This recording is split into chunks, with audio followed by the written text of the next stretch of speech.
Atos 5, de 13 a 16. Aliás, de 12 a 16. E muitos sinais e prodígios eram feitos entre o povo pelas mãos dos apóstolos, e estavam todos unanimemente no alpendre de Salomão. Quanto aos outros, ninguém ousava juntar-se com eles, mas o povo tinha-os em grande estima, e a multidão dos que criam no Senhor, tanto homens como mulheres, crescia cada vez mais, de sorte que transportavam os enfermos pelas ruas e os punham em leitos e em camilhas, para que ao menos a sombra de Pedro, quando este passasse, cobrisse alguns deles. E até das cidades circunvizinhas concorria muita gente a Jerusalém, conduzindo enfermos e atormentados de espíritos imundos, os quais todos eram curados. Que o Senhor nosso Deus nos abençoe através da sua santa palavra. Amém, irmãos? Amém. Amados, esse texto, para a gente entender, a gente precisa localizá-lo no seu contexto. Então nós estamos falando no livro de Atos, e nós vimos que os discípulos Pedro e João, na porta do templo, eles curaram um homem coxo de nascença, um homem que tinha uma deficiência física desde o seu nascimento, e eles curaram esse homem através do nome de Jesus. E esse homem então entra no templo juntamente com eles, atrai a atenção, e por causa disso eles são presos. Você se lembra disso? Você que acompanha conosco, eles são presos pela liderança religiosa do templo. Eles então são presos, levados ao Sinédrio, e ali eles são ameaçados. Eles sofrem grande ameaça para que eles parassem de pregar o Evangelho, para que eles parassem de falar sobre Jesus. E quando eles são ameaçados, eu vou ler aqui para você o verso 29 do capítulo 4. Quando eles são ameaçados, depois dessas ameaças, eles voltam para os outros irmãos, eles voltam para a igreja, e eles fazem uma oração. E a oração é essa: agora, pois, ó Senhor, olha para as suas ameaças e concede aos teus servos que falem com toda a ousadia a tua palavra. Então eles oram ao Senhor não para que a perseguição acabasse, eles oram ao Senhor não para que eles vivessem uma vida calma, para que aquilo se resolvesse, mas eles oram ao Senhor para que eles tivessem ousadia em continuar pregando o Evangelho, apesar das ameaças. E nós temos pensado sobre isso, sobre a importância de termos ousadia para pregar o Evangelho, apesar das ameaças. E aí nós vemos no início, no capítulo 5, que havia na igreja pessoas com um coração muito bom, abençoando outras pessoas que tinham necessidade. Então havia uma distribuição de alimentos, inclusive de coisas materiais, para a igreja. Uns abençoavam aos outros, mas havia pessoas ali naquele meio, exemplificadas por Ananias e Safira, um casal que estava agindo com hipocrisia, que estava agindo com falsidade. E então eles são disciplinados por Deus. E é exatamente aqui que eu quero chegar. Nós vemos no início do capítulo 5 a disciplina de Deus na igreja. Nós vimos no início do capítulo 5 que Deus santifica a sua igreja. E quando a igreja é santificada, ela se desenvolve, ela cresce. Quem é que faz a igreja crescer, irmãos? Porque tem muita gente por aí que pensa que quem faz a igreja crescer é o pastor. Eu me lembro de há muitos anos atrás, conversando com um irmão, ele falava sobre o pastor da sua igreja e ele disse que quando estava no processo de sucessão pastoral, aquela igreja orou muito por um pastor e um pastor foi até lá para pregar, para que a igreja o conhecesse, também para que ele conhecesse a igreja. É assim que se faz, né? Chama o pastor para pregar, para a igreja poder saber quem é. E aquele irmão disse que quando aquele pastor pregou ali na igreja, ele e os demais irmãos da igreja disseram assim: agora a igreja vai crescer. Com esse pastor aí, a igreja vai crescer. E é isso que muita gente pensa. Quando a gente vê uma igreja que cresce, a gente pensa que o pastor fez a igreja crescer. A igreja era reduzida, tinha um certo número de membros, e aquele pastor foi para lá e pronto, a igreja cresceu. E sabe, irmãos, eu digo isso com um certo pesar no coração. Às vezes até o pastor acredita nisso, que é ele que fez a igreja crescer. Quando ele chega na igreja, a igreja está pequena. Outro dia eu estava conversando com um colega e ele falou isso comigo. Ele falou assim: olha, eu já fui pastor de uma grande igreja, eu cheguei lá, a igreja já era grande, e eu pastoreei aquela igreja grande por tantos anos, e eu saí de lá, e agora fui para uma igreja menor, e agora eu quero viver a experiência de fazer a igreja menor ficar grande. Eu fico meio assim, irmãos, porque a gente não pode acreditar nisso, porque a palavra de Deus diz exatamente o contrário. Abra comigo a sua Bíblia lá em 1 Coríntios, 1 Coríntios capítulo 3, de 6 a 9. 1 Coríntios 3, de 6 a 9, diz assim: eu plantei, Apolo regou, mas Deus deu o crescimento.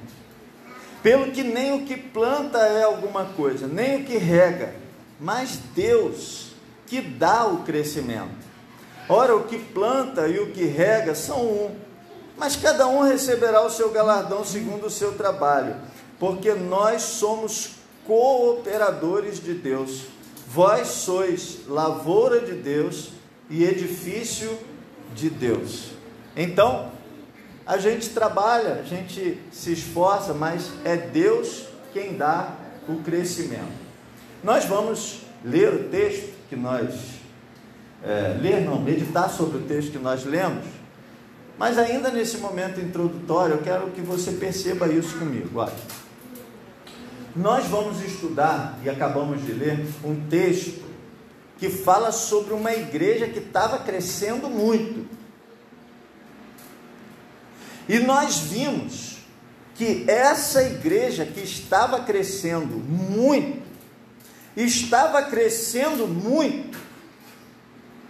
porque era uma igreja sob a disciplina de Deus, que era uma igreja onde o pecado escondido foi disciplinado. E então, por causa disso que eu quero dizer a você, meu irmão, minha irmã, santifique-se, discipline você mesmo a sua vida. Ananias e Safira são um exemplo da disciplina de Deus, da disciplina mais pesada de Deus. Mas você e eu não precisaremos passar pela disciplina mais pesada de Deus, se nós mesmos buscarmos o caminho da santidade, se nós mesmos nos corrigirmos dos nossos erros, Se nós mesmos corrigirmos o nosso coração, não precisaremos passar pela disciplina mais pesada de Deus. E sabe por que há essa conexão direta entre santidade e crescimento da igreja? Preste atenção comigo. Preste atenção comigo. Pensa numa igreja que cresce, cheia de pecado. O povo não vive em santidade, o povo vive em pecado, o povo vive de maneira relaxada, de maneira impura, fora dos padrões éticos e morais da palavra de Deus, e essa igreja cresce.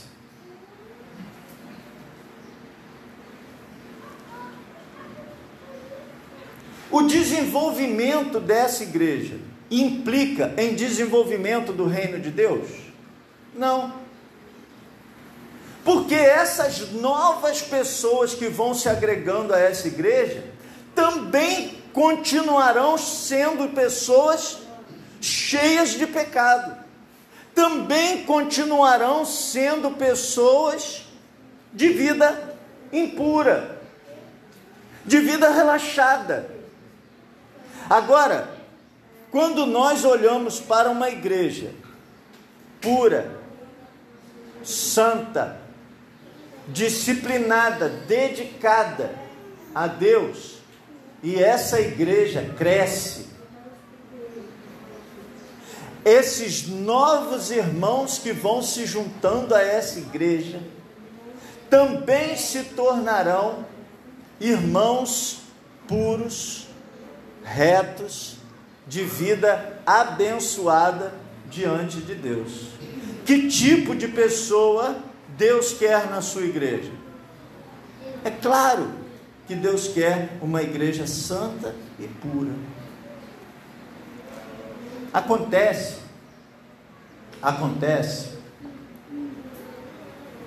que existe igreja que não é igreja. Existe local que se denomina igreja, mas onde quem faz a igreja crescer é o pastor, sim. Onde quem faz a igreja crescer são as pessoas. Onde Deus não está agindo. Onde o que está agindo é o intelecto humano, onde o que está agindo são as metodologias humanas. Mas não é isso que nós queremos ser. Na verdade, essa igreja não está crescendo, ela está inchando. Porque é muito diferente inchaço de crescimento. Inchaço é doença. Crescimento é saúde. Nós queremos ser uma igreja disciplinada, santa, para ter um crescimento dado por Deus, que vai trazer novas pessoas que também se tornarão santas e dedicadas ao Senhor. Amém? Amém? É isso que nós queremos ser. E é isso que é a igreja de Atos, essa igreja de Jerusalém. Atos capítulo 5, a partir do verso 12. Muitos sinais e prodígios eram feitos entre o povo pelas mãos dos apóstolos. Eram os apóstolos quem fazia? Quem faziam? Não. Era Deus quem fazia. Era o Espírito quem fazia. E fazia pelas mãos dos apóstolos. Eles eram instrumentos. eles eram os que plantavam, os que semeavam. E estavam todos unanimemente no alpendre de Salomão. Isso é maravilhoso. A igreja vivia em paz. Amados, igreja não pode viver em guerra, irmãos. Igreja não pode viver em conflito. Igreja não pode viver com dissensão, com grupos contenciosos dentro dela. A igreja é para viver em paz. A igreja é para ter unanimidade. Nós temos o mesmo propósito de crescer na graça, no conhecimento do nosso Senhor Jesus Cristo e trazer pessoas para a presença de Deus. Vivermos em santidade e trazermos outras pessoas para também viverem em santidade. Verso 13. Quanto aos outros, ninguém ousava juntar-se com eles, mas o povo tinha-os em grande estima. E aí eu li vários comentários sobre esse verso 13. Quem seriam esses outros? Então é óbvio, a gente está sabendo, né? São os outros assim, as pessoas que são de fora da igreja. Os outros aqui provavelmente está se referindo a os outros judeus. A igreja era feita de judeus convertidos, mas havia em Jerusalém muitos judeus não convertidos. E aí olha que interessante, esses outros, ninguém ousava ajuntar-se com eles. Então esses outros não vinham para junto deles. Por que não vinham? Porque tinham receio de sofrer represália. Nós que criamos os nossos filhos na presença de Deus, temos uma alegria enorme em fazer isso. Eu estava ali há pouco observando o nosso irmãozinho que cantava e fiquei com vontade de dar parabéns ao seu pai também, porque cantou junto, porque chegou juntinho com o filho. E eu fiquei pensando o quanto é maravilhoso para um pai ver o seu filho crescendo no caminho do Senhor, se desenvolvendo no caminho do Senhor. E eu fiquei pensando imediatamente, porque nem todos os pais fazem isso. Porque nem todos os pais encaminham seus filhos no caminho do Senhor. Depois eles fazem as escolhas deles. Ok. Mas nós encaminhamos para que ele faça as melhores escolhas. Mas tem muito pai que não faz isso, que está ensinando o filho a beber, fumar, fazer um monte de outras coisas. E é exatamente por isso, porque não quer abrir mão de nada, porque não quer ficar mal com ninguém, porque quer continuar vivendo do jeito que sempre viveu. É a questão do individualismo. É a questão do primeiro eu. Então eu não abro mão das coisas que eu gosto, não abro mão das coisas que eu tenho, não abro mão do estilo de vida que eu levo, por nada. Viver com Deus, viver sob os auspícios de Deus, é abrir mão de muita coisa, irmãos. Uma igreja que cresce é uma igreja que o povo está disposto a abrir mão de muita coisa, de abrir mão da vida comum, de abrir mão da vida do homem natural, para viver a vida do servo fiel e obediente a Deus. De abrir mão de estufar o peito e dizer, eu faço as coisas, abrir mão disso, para curvar a sua fronte e dizer, obrigado Deus, porque o Senhor tem feito as coisas.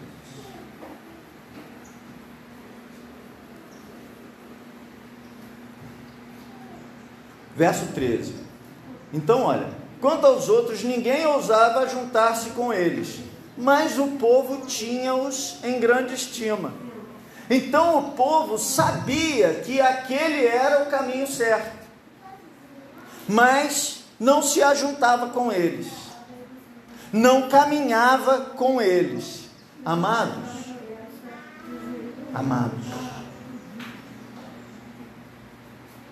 até quem vive uma vida desregrada sabe que o melhor caminho é o caminho de Deus. Ele não está disposto a abrir mão de nada, mas ele sabe que o melhor caminho é o caminho de Deus. Esse caminho de Deus tem grande estima entre quem não consegue caminhar por ele. 14.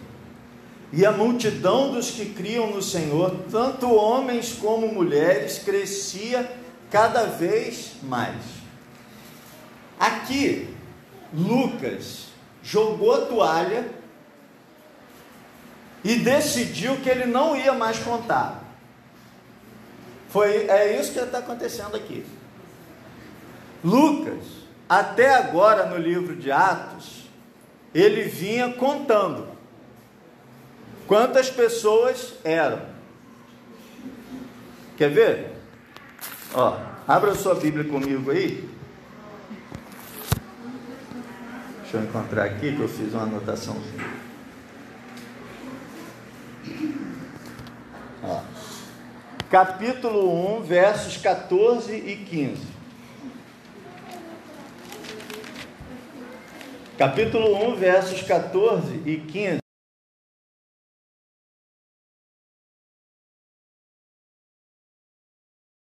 E 15. Todos estes perseveravam unanimemente em oração e súplicas com as mulheres e Maria, mãe de Jesus, com seus irmãos, e naqueles dias, levantando-se Pedro no meio dos discípulos, ora, a multidão junta era de quase 120 pessoas.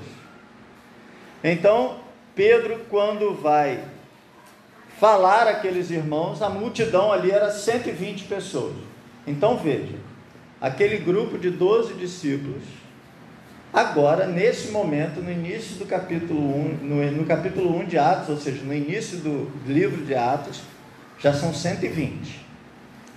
Aí depois, Pedro vai pregar, e no verso 41 do capítulo 2, ele vai fazer uma outra, verso 41 do capítulo 2, ele vai falar dos irmãos que se batizaram naquele dia. De sorte que foram batizados os que...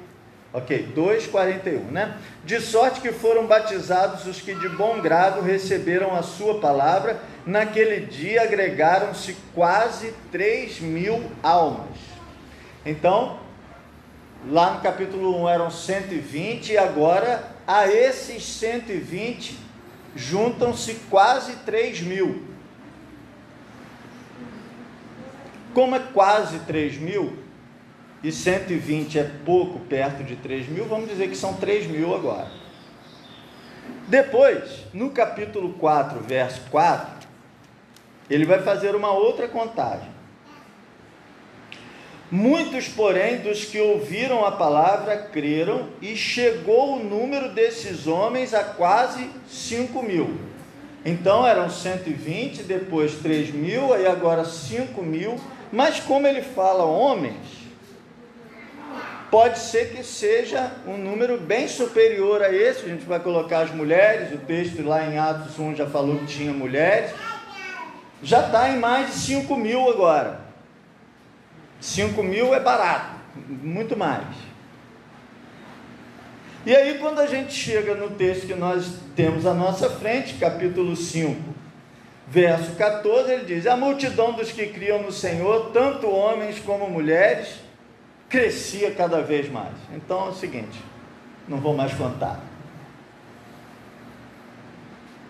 Você vê que a igreja estava se desenvolvendo muito rapidamente. Era um desenvolvimento maravilhoso que Deus estava dando àquela igreja. Mas irmãos, Não há que se admirar desse crescimento que Deus dava a essa igreja, porque era uma igreja que estava crescendo em número, crescendo em generosidade, crescendo em santidade. Então o Senhor tem todo o interesse em fazer a igreja crescer, e crescer robustamente, quando o povo se santifica, quando o povo é santificado. Por isso, irmão, em nome de Jesus, examine-se a si mesmo, lance fora todo o pecado, tire da sua vida o pecado, aqueles mais ocultos, aqueles que ninguém conhece, aqueles que só você sabe, e que nem uma outra pessoa que mora dentro da mesma casa com você sabe, porque Deus, o nosso Pai, conhece todas as coisas, e saiba, o seu pecado oculto atrapalha o crescimento da igreja, porque Deus não tem interesse em fazer a igreja crescer, para não ser uma igreja santa e pura.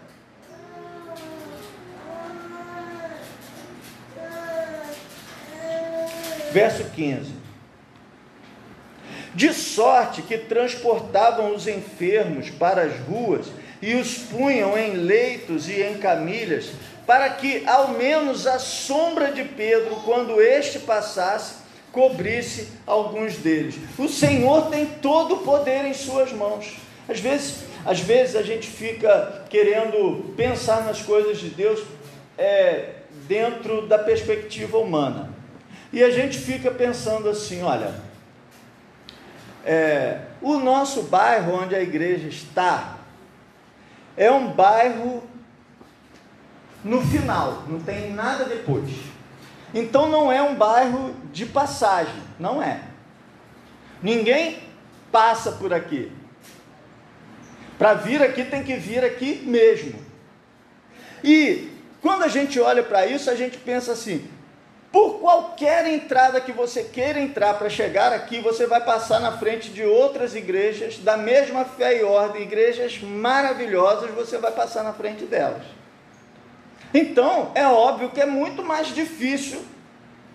O bairro aqui não é muito numeroso. Então, se a gente for olhar humanamente, irmão, difícil crescer.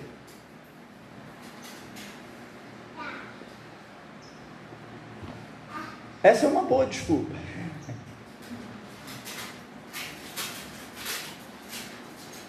Mas essa não é a verdade. Sabe por quê? Porque é Deus quem dá o crescimento. Ali em Jerusalém também, se você for olhar, era difícil para eles. Eles estavam pregando num ambiente totalmente carregado de toda a cultura judaica, às portas do templo, e o texto ainda diz, do alpendre de Salomão.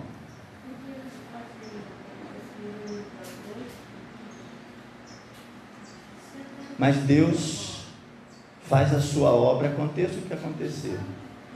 Ouça isso: se Deus determinar que essa igreja está caminhando em santidade e que ela deve crescer, Ele fará o crescimento chegar até aqui. Contra tudo, contra todos, Ele tem à sua disposição todos os meios. Não lhe falta nenhum meio para fazer a igreja crescer. Mas nós temos que nos santificar. Então veja, o negócio era tão assombroso que quando a sombra passava, a pessoa era curada.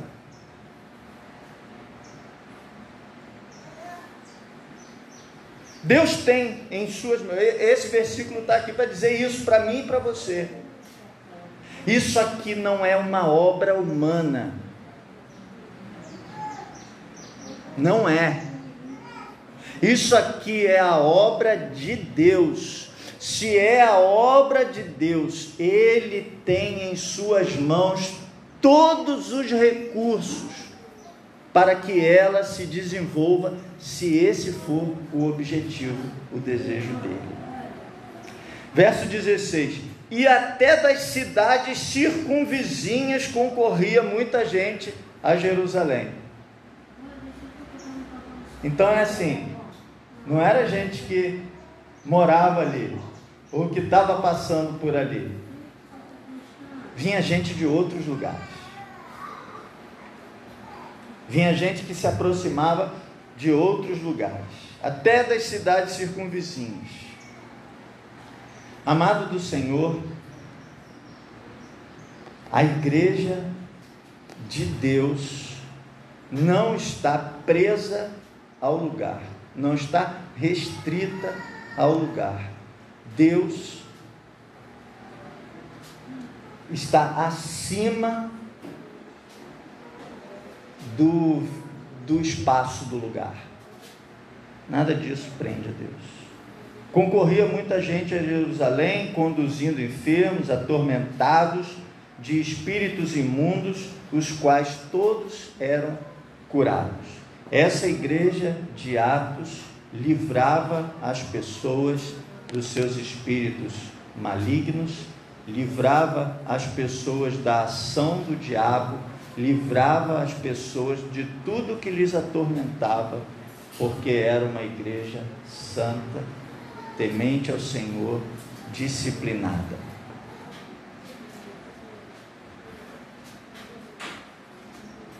O que Deus tem para dizer ao seu coração nessa noite, nessa manhã,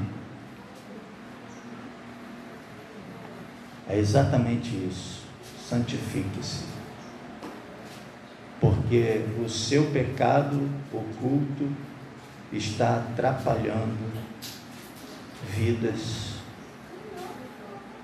serem salvas. Santifique-se, porque Deus tem muito a fazer, grandes maravilhas a fazer no nosso meio, mas você precisa livrar-se do seu pecado. Que Deus te abençoe, em nome de Jesus. Amém. Com oração silenciosa, o nosso culto estará encerrado.